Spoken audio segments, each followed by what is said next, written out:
বিসমিল্লাহির রহমানির রাহিম। প্রিয় শিক্ষার্থীবৃন্দ, আজকের ক্লাসে তোমাদের প্রতি আন্তরিক শুভেচ্ছা। আশা করি তোমরা ভালো আছো।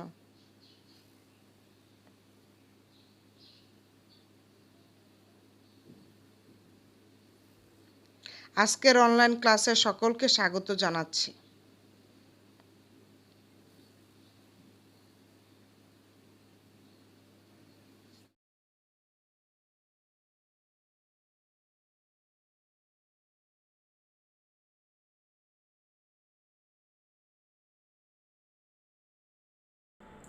আজকে আমাদের আলোচনার বিষয় পৌরনীতি ও সুশাসন, দ্বিতীয় পত্র, অধ্যায় ৩ তথা রাজনৈতিক ব্যক্তিত্ব বাংলাদেশের স্বাধীনতা লাভ। আজকে আমরা আলোচনা করব শেরে বাংলা এ.কে ফজলুল হক নিয়ে।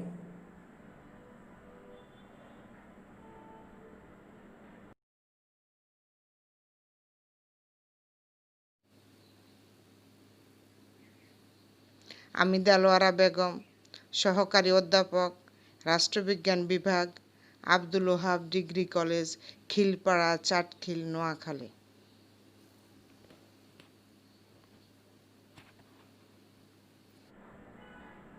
চলো কিছু ছবি দেখি।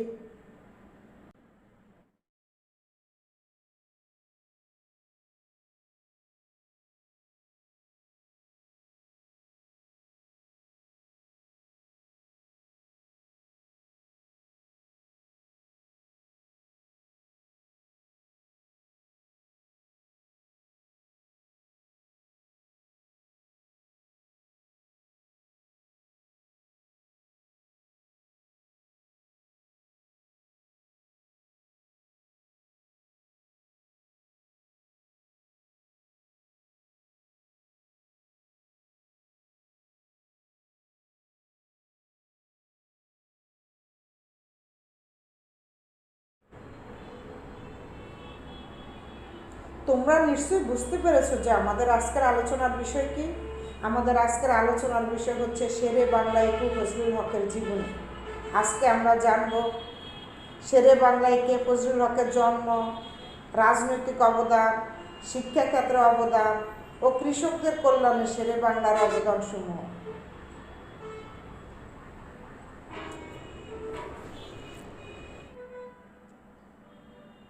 এই পাঠ শেষে শিক্ষার্থীরা শেরে বাংলা এ.কে ফজলুল হকের জন্মসাল ও তারিখ বলতে পারবে।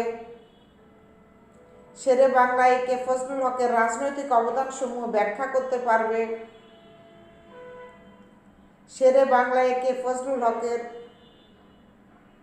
শিক্ষাক্ষেত্রে অবদানসমূহ বর্ণনা করতে পারবে। শেরে বাংলা এ.কে ফজলুল হকের কৃষকদের কল্যাণে অবদানসমূহ ব্যাখ্যা করতে পারবে।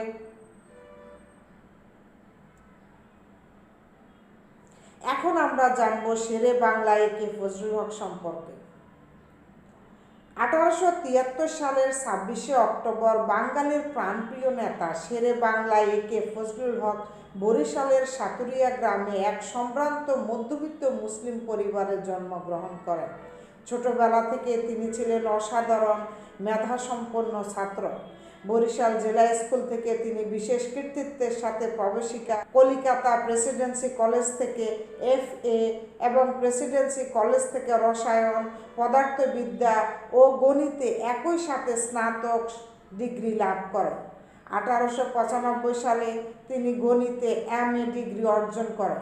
1896 সালে তিনি কৃতিত্বের সাথে আইন পরীক্ষায় উত্তীর্ণ হন এবং বিখ্যাত আইনজীবী স্যার আশুতোষ মুখোপাধ্যায়ের জুনিয়র হিসেবে কলকাতা হাইকোর্টে আইন ব্যবসা শুরু করেন।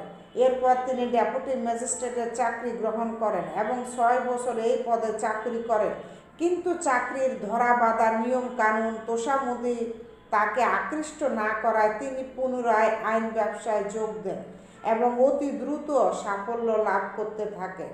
1911 সালে তিনি সক্রিয়ভাবে রাজনীতিতে প্রবেশ করেন এবং 1913 সালে বঙ্গীয় আইন পরিষদ এবং সর্বভারতীয় আইন পরিষদের সদস্য নির্বাচিত হন। শুরু হয় তার সফল রাজনৈতিক জীবন। 1962 সালে এই অসাধারণ রাজনৈতিক নেতা ইন্তেকাল করেন এবং তার কর্মময় জীবনের পরিসমাপ্তি ঘটে। এখন আমরা এই বিষয়ে আরও জানব। খেয়াল করো, আমরা একটু আগেই বলেছি শেরে বাংলা একে ফজলুল হক 1873 সালে 26শে অক্টোবর জন্মগ্রহণ করেন। তিনি অত্যন্ত কৃতী ও মেধাবী ছাত্র ছিলেন। তার অসামান্য মেধা ও প্রতিভার জন্য শিক্ষকগণ তাকে অত্যন্ত স্নেহ করতেন। সরকারি চাকরি ছেড়ে 1900 সালে কলিকাতা হাইকোর্টে স্বাধীনভাবে আইন পেশায় জড়িত হন। কোর্টে তার বাগ্মিতা ও অখণ্ডনীয় যুক্তিপূর্ণ জোর সকলকে মুগ্ধ করে। তিনি যখন আদালতে জেরা বা যুক্তি প্রদর্শন করতেন তখন জজ সাহেব তন্ময় হয়ে তার কথা শুনতেন। নবাব শাহ সলিমুল্লাহ ফজলুল হক রাজনৈতিক অঙ্গনে শক্তিশালী দক্ষিণ হস্তরূপে পেয়েছিলেন। তার রাজনৈতিক অবদানসমূহ নিম্নরূপ: লাহোর প্রস্তাব, যুক্তফ্রন্ট গঠন ও 1954 সালের সাধারণ নির্বাচন, কৃষক প্রজা পার্টি ও অক্লান্ত প্রচেষ্টায় ঢাকা বিশ্ববিদ্যালয় প্রতিষ্ঠা করেন।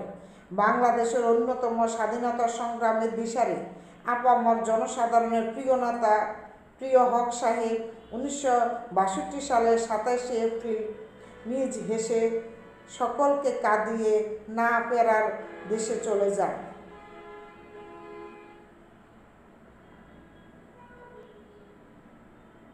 এখন আমরা জানব শেরে বাংলায় কে ফজলুল হকের রাজনৈতিক অবদানসমূহ।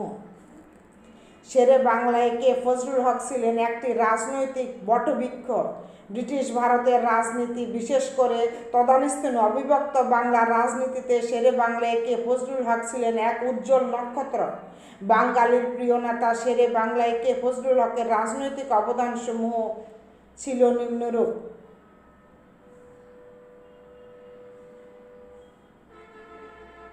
লখনৌ চুক্তি। শেরে বাংলায় কে ফজলুল হক ছিলেন মানবতাবাদী এবং অসাম্প্রদায়িক নেতা। 1916 সালে হিন্দু মুসলমানদের স্বার্থের সুসমন্বয়ের জন্য লখনৌ চুক্তি প্রণয়নে শেরে বাংলা গুরুত্বপূর্ণ ভূমিকা পালন করেন। 1918 সালে তিনি একই সময়ে সর্বভারতীয় কংগ্রেসের যুগ্ম সাধারণ সম্পাদক এবং সর্বভারতীয় মুসলিম লীগের সভাপতি নির্বাচিত হন। 1919 সালে তিনি মেদিনীপুরে অনুষ্ঠিত বঙ্গীয় প্রাদেশিক কংগ্রেসের অধিবেশনে সভাপতিত্ব করেন। 1919 সালে তিনি মেদিনীপুরে অনুষ্ঠিত বঙ্গীয় প্রাদেশিক কংগ্রেসের অধিবেশনে সভাপতিত্ব করেন। লাহোর প্রস্তাবের উপস্থাপক। ভারতীয় মুসলমানদের ভবিষ্যৎ ভাগ্য নির্ধারণের জন্য 1940 সালে 23শে মার্চ লাহোরে মুসলিম লীগের অধিবেশনে যে ঐতিহাসিক প্রস্তাবসমূহ গ্রহণ করা হয় তার উপস্থাপক ছিলেন শেরে বাংলায় কে ফজলুল হক। মূল লাহোরের প্রস্তাবে একাধিক স্বাধীন মুসলিম রাষ্ট্র গঠনের কথা বলা হয়েছিল। লাহোর প্রস্তাবের ফলে পৃথক মুসলিম রাষ্ট্রের দাবির ভিত্তি সুদৃঢ় হয়। গোলটেবিল বৈঠক। ব্রিটিশ ভারতের রাজনৈতিক ও শাসনতান্ত্রিক সমস্যা সমাধানের জন্য 1930 থেকে 32 সালে লন্ডনে 3টি গোলটেবিল বৈঠক অনুষ্ঠিত হয়।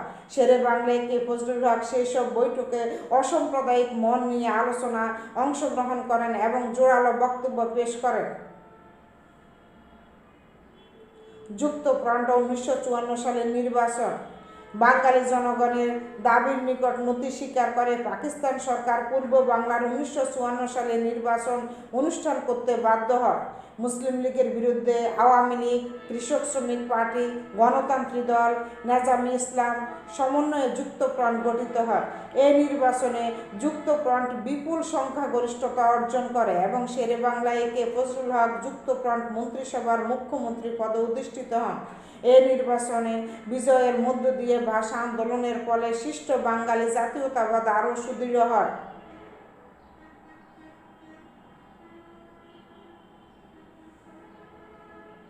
এখন আমরা জানব শেরে বাংলায় কে ফজলুল হকের কৃষকদের কল্যাণের অবদানসমূহ।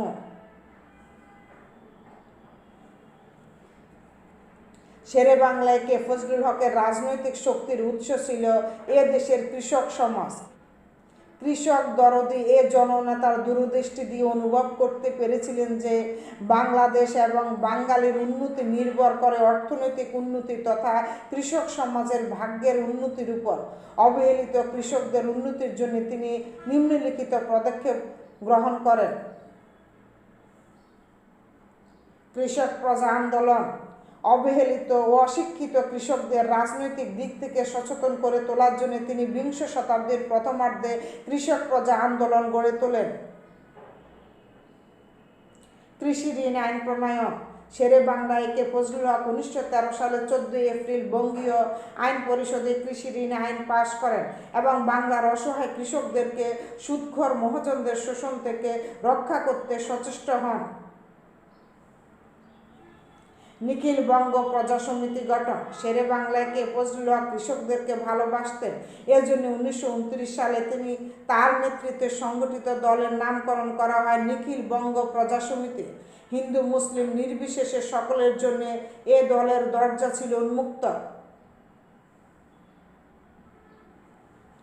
ঋণ সালিসি বোর্ড গঠন 1937 সালে সাধারণ নির্বাচনের পর বাংলার মুখ্যমন্ত্রী থাকাকালীন সময়ে তিনি ঋণ সালিসি বোর্ড গঠন করে কৃষকদের ঋণ ভার লাঘব করার চেষ্টা করেন।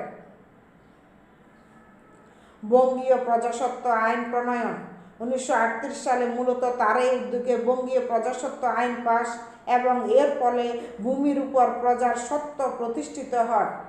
এই আইনের আলোকে 1950 সালে জমিদারি দখল এবং প্রজাস্বত্ব আইন পাস হয় এবং জমিদারি প্রথার অবসান ঘটে।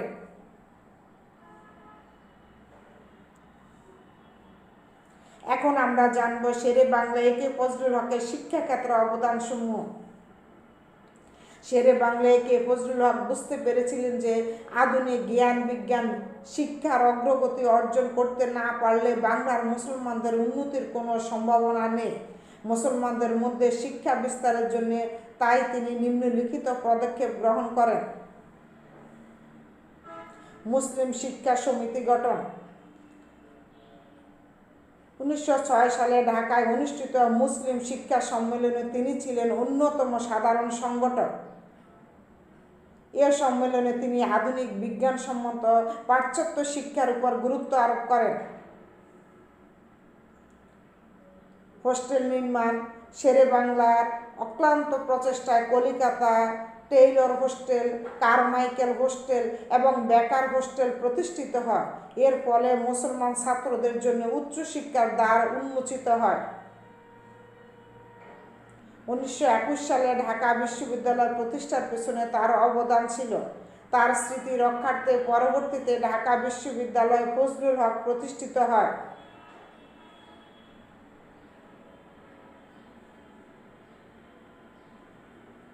লেডি ব্রুনেন কলেজ এবং ইডেন কলেজ প্রতিষ্ঠা শেরে বাংলা একে ফজলুল হক মুসলিম মহিলাদের জন্য শিক্ষার আলো ছড়িয়ে দেওয়ার জন্য কলিকাতায় লেডি ব্রুনেন কলেজ এবং ঢাকা ইডেন কলেজ স্থাপন করেন।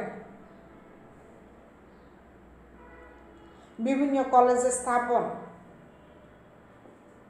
1924 সালে অবিভক্ত বাংলার প্রাদেশিক মন্ত্রিসভার শিক্ষামন্ত্রী হিসাবে দায়িত্ব পালনকালে তিনি কলিকাতায় ইসলামীয় কলেজ প্রতিষ্ঠা এবং মুসলিম শিক্ষা তহবিল গঠন করেন।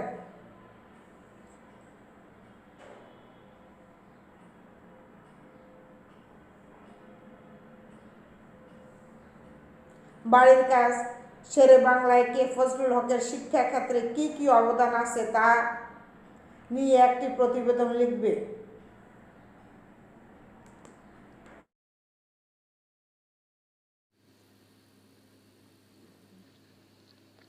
মাদককে না বলুন, মাদক মুক্ত সমাজ গড়ুন। মাদক বর্তমান সময়ে সবচেয়ে আলোচিত একটি সমস্যা, বলতে গেলে বাংলাদেশের অন্যতম প্রধান সমস্যা। ছাত্রছাত্রীরা আমাদের নিজেদের প্রয়োজনীয় সচেতন নাগরিক হিসাবে আজ আমাদের মাদকের বিরুদ্ধে সক্রিয় হতে হবে। সরকার মাদকের বিরুদ্ধে যুদ্ধ ঘোষণা করেছে। আমরা সচেতন নাগরিক হিসাবে সরকারের সাথে এই যুদ্ধে সামিল হব। সবাই যার যার অবস্থান থেকে এগিয়ে আসব। নেশার হাত থেকে আমরা এ সমাজের মুক্তি চাই। অপরাধ বিজ্ঞানে মাদককে সব অপরাধের মা বলা হয়, কারণ মাদকাসক্তের পক্ষে সব অপরাধ করা সম্ভব। তাই ধর্ম বর্ণ নির্বিশেষে সবাই ঐক্যবদ্ধভাবে মাদককে না বলুন, মাদক মুক্ত সমাজ গড়ুন। আসো আমরা সবাই মিলে বলি, আর নয় মাদক সেবন, গড়ব এবার সোনার জীবন।